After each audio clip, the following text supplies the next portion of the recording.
Bueno, buen día, alumnos, ¿cómo les va, cadetes?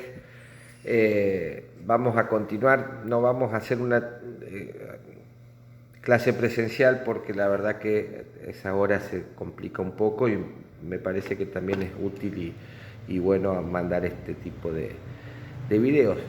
Hoy lo que vamos a ver, ya vimos con el doctor Ríos en la clase pasada, todo lo que tiene que ver con el artículo segundo de nuestro Código Procesal Penal, que bueno, ya lo vieron con él, lo que tiene que ver con el respeto a los derechos humanos, que es una materia tan importante y que mereció una clase entera.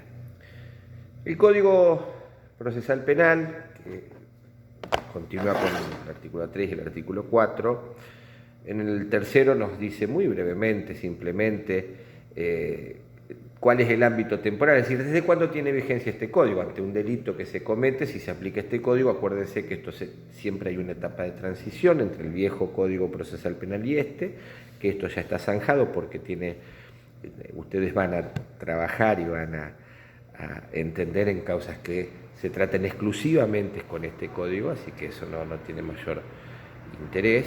Y por supuesto un artículo cuarto que es un poco de forma, que dice que el Superior Tribunal establecerá las normas prácticas que sean necesarias para la implementación del código. Esto es importante porque permitió este artículo cuarto, a través de esta delegación legislativa, es decir, los legisladores le dicen, mire, las normas prácticas, es decir, cómo se va a llevar a la práctica lo dispuesto por este código, se va a realizar a través de normas que dicte en su momento oportunamente el Superior Tribunal. Y el Superior así lo hizo y dictó varias acordadas, entre ellas una muy discutida que se llama acordada conclusiva de causas, que era para implementar este código, determinaba algunas serie de pautas para los jueces de garantías, de instrucciones que eran en ese momento, de finalizar aquellas causas viejas que no tuviesen mayor trascendencia en acuerdos precisamente con pues se llama conclusiva con los defensores y los fiscales, para dar por terminado y poder implementar este código con la mayor presteza, la mayor rapidez posible. Luego ya viene una segunda etapa, que es un título. El Código Procesal Penal se divide en capítulos, y dentro de los capítulos, cada capítulo tiene títulos. Estamos dentro, por supuesto, del libro primero, que son las disposiciones generales, y el título segundo, que son las acciones que nacen de los delitos. Esto entiendo que ya ustedes vienen con algún tipo de conocimiento que incluso es ni siquiera estudioso, sino simplemente de sentido común. Cada vez que se produce un acontecimiento que la ley reputa puede ser delictual, nace una acción, obviamente una acción que tiene la persona que ha sido víctima de poder reclamar frente a quien lo ha cometido el ilícito o ha cometido el hecho que lo dañó.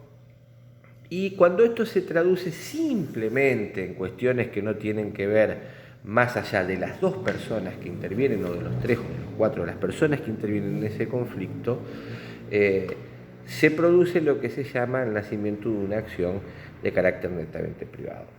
Normalmente esto, si no toca el Código Penal, es decir, si ese conflicto era con la ley, pero no con la ley penal, sino con derechos y obligaciones que nacen de otras leyes administrativas, civiles, laborales, de navegación, leyes que no regulen la materia penal, por supuesto, por lo que dijimos en aquella clase, que el Código Penal es un limitador de la potestad represiva, el Código Penal no tiene por qué aplicarse y el proceso penal no tiene por qué intervenir aquí. Acuérdense siempre de este dato que es fundamental, que tanto el Código Penal como el Procesal Penal son limitadores de la potestad represiva del Estado. Pero hay veces que ese conflicto, que esa situación que se produce entre ciudadanos, sí tiene incumbencia dentro de lo que es el derecho penal, es decir, esa conducta estaba dentro del esquema que establece el Código Penal a través de lo que se dan a llamar tipos penales, que son descripciones, es decir, el tipo penal, por ejemplo, del artículo 79, que es el homicidio, dice el que matare a otro. ¿Qué hace? Describe una conducta. El que mate a otro tendrá tal pena. Esa descripción penal, si se compadece con lo que sucedió en la realidad, es decir, con este hecho que se sucede, habilita lo que tiene que ver ya con la posibilidad de ejercer la represión en el sentido de persecución, investigación y en su caso pena, desde la óptica penal. Y ahí es donde nosotros empezamos entonces a tener injerencia. Primero tenemos que tener ese conflicto, ese supuesto de hecho, lo que pasó en el mundo, esa pelea que hubo, ese conflicto, ese homicidio, ese robo, ese hurto, primero tiene que estar, obviamente. Eso es muy largo para explicar, pero en Argentina no están penadas las ideas, es decir, tiene que haber una modificación en el mundo exterior. Bueno, pero una vez ocurrido esto, pueden nacer distintas acciones. La principal o la que más incumbencia tiene es una acción que, debido a los bienes que se han lesionado, en este caso la vida, la propiedad, el honor, la dignidad humana, etc., debido a los bienes articula la posibilidad de que nazca la posibilidad del Estado, perdón por decir tantas veces posibilidad, de precisamente perseguir esta clase de conflictos. Y se llama entonces conflicto penal.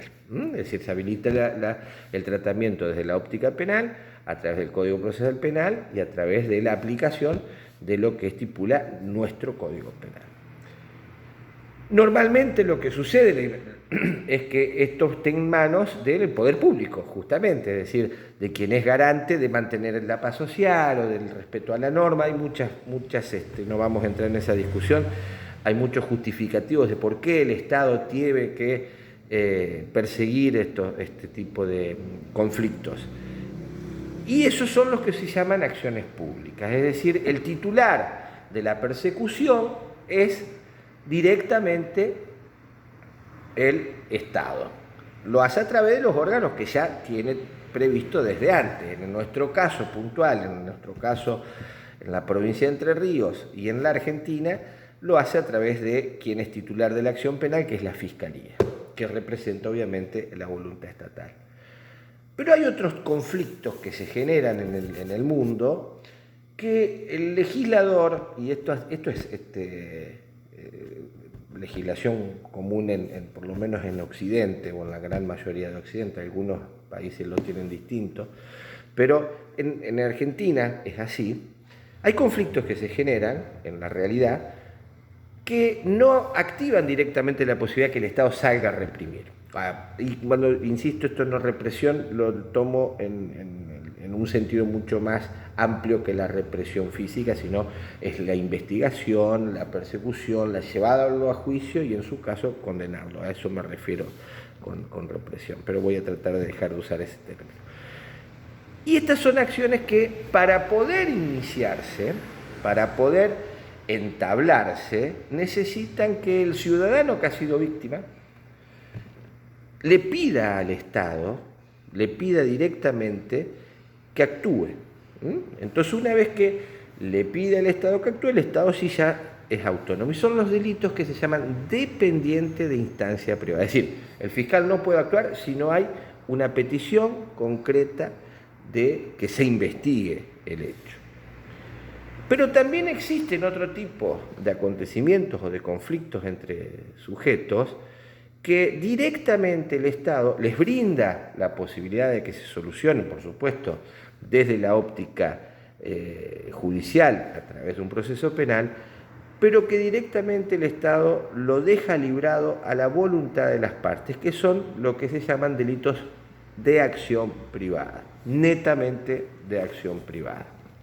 Nuestro Código Procesal Penal establece dentro de su articulado este título segundo, que son las acciones que nacen del delito, tomando delito, insisto, como un conflicto que está abarcado o que está descrito dentro de ese Código Penal, el que matar, el que robar, el que hurtar.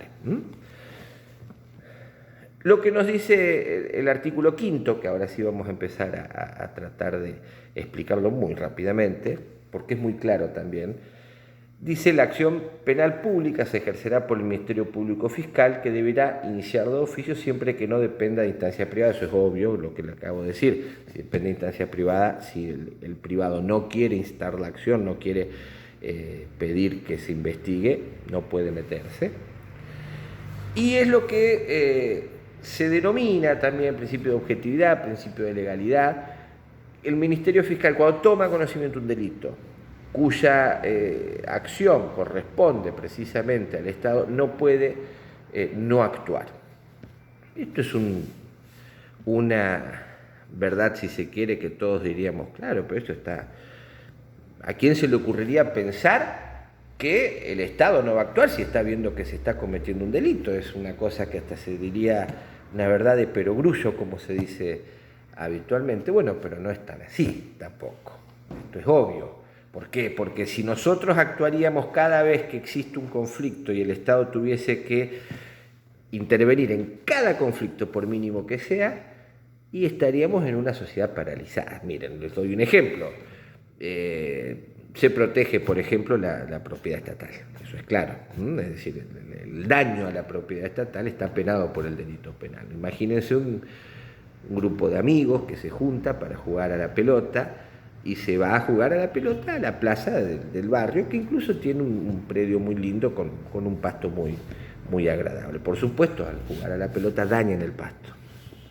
Ahí nosotros podríamos decir tranquilamente, estamos frente nada menos que a un daño a los bienes del Estado. Es decir, el pasto es una cosa, se dañó, era propiedad estatal, se dañó voluntariamente porque ellos fueron a jugar queriendo ir a jugar a la pelota. Tendríamos que hacer una causa penal.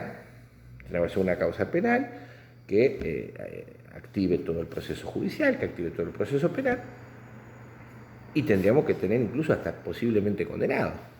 Habría muy poca posibilidad de defensa. O también podemos decir, en el caso de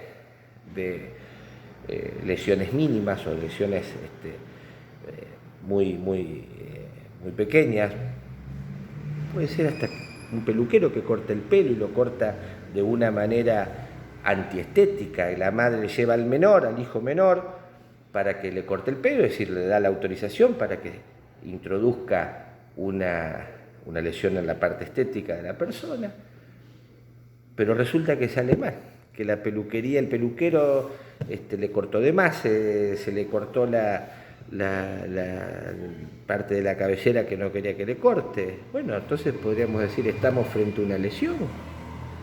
Si pensáramos así, también habilitaríamos el poder punitivo. En ese caso, ustedes se dan cuenta que la sociedad prácticamente no podría funcionar. Estaríamos permanentemente sometidos a un estado de reglas tan estrictas que el colectivero, que uno toca el timbre y para 40 metros después de donde es la parada, yo le pueda denunciar por retención o por privación ilegítima de la libertad porque me mantuvo 40 metros sin que yo lo decidiera, y él en realidad escuchó el timbre, frenó, pero frenó como podía y me dejó 40 metros más tarde. Bueno, estaríamos tribunales, creo que tendría un sinfín de causas que sería imposible abarcar. Voy a hacer un corte y después posiblemente mando otro video porque a los 15 minutos creo que es lo que soporta YouTube. Para resolver esta cuestión, para resolver esta imposibilidad de penar la totalidad de los delitos que establece el Código Penal, cuando se trata de estas afectaciones mínimas que no le interesan al Estado tampoco perseguir, porque si no estaría el Estado paralizado, la sociedad estaría paralizada, se habla de lo que es el criterio de oportunidad y lo que es la política criminal, que están en cabeza, o sea, que sus titulares son el Ministerio Fiscal. Y de eso vamos a hablar en el próximo video.